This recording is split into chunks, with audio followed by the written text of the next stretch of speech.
Licence दलालांची दादागिरी संपुष्टात आणण्यासाठी अंधेरी आरटीओनं ऑनलाईन यंत्रणेचा अंगीकार केलेला आहे।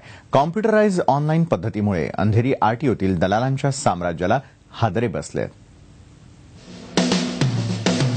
आरटीओ कार्यालयातील दलालांची मक्तेदारी संपुष्टात आणण्यासाठी अंधेरी आरटीओनं लर्निंग लायसन्ससाठी ऑनलाईन पद्धती अवलंबली आहे।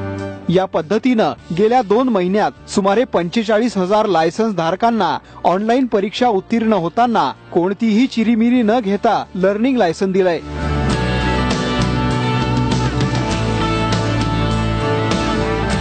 निव्वळ 30 रुपयात हे लायसन्स मिळतं, मात्र दलाल यासाठी 1500 रुपये घेतात। या ऑनलाईन पद्धतीमुळे या दलालांना आळा बसलाय। टेक्नॉलॉजी वगैरे याच्यात खूप काही चांगलं केलेलं आहे। परीक्षा एकदम सोयीस्कर एकदम चांगल्याने केलेली आहे। काउंटरला रिसिप्ट फाडून सर्च एक बायोमेट्रिक्स केलेलं आहे। आता ही परीक्षा 20 प्रश्न असतात, त्यातून 12ची बरोबर उत्तरं देणं चांगल्या प्रकारे केलेलं आहे। कोणते प्रश्न होते? प्रश्न म्हणजे आपल्याला रेग्युलर जे सिक्युरिटी बद्दल काय काय हे लागतात, गाडी चालवताना नियम कुठले पाळावेत या बाबतीत हे प्रश्न होते। बरं वाटलं की पहिल्यासारखी प्रोसेसर जी होती अतिशय लांब असायची आणि ही प्रोसेस मला फार आवडली आणि योग्य लोकांना लायसन्स मिळत आहे त्याचा फार आनंद होत आहे की जो ॲक्सिडेंट होत आहे बाहेर आणि अपघात होतात त्याच्या व्यतिरिक्त जे खरंच पास होत आहे, खरंच त्यांना म्हणजे ह्या परीक्षेमधून पास होऊन जे पुढे म्हणजे जे पास होऊन निघत आहे त्यांनाच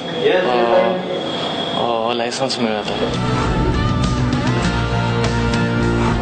अंधेरी आरटीओनं सुरू केलेल्या ऑनलाईन पद्धतीत वाहतूक नियमावर आधारित प्रश्नांचा समावेश आहे। तसंच परीक्षेत उत्तीर्ण झाल्यानंतर काही सेकंदातच हातात लायसन्स दिलं जातंय।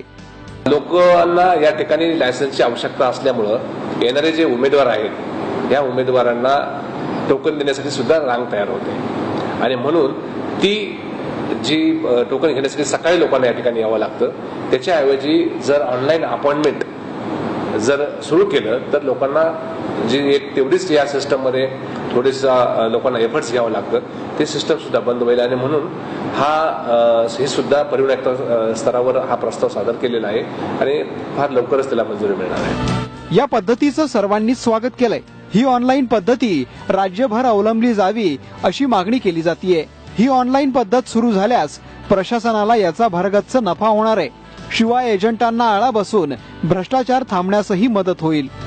राजू परुळेकर, TV9 मुंबई।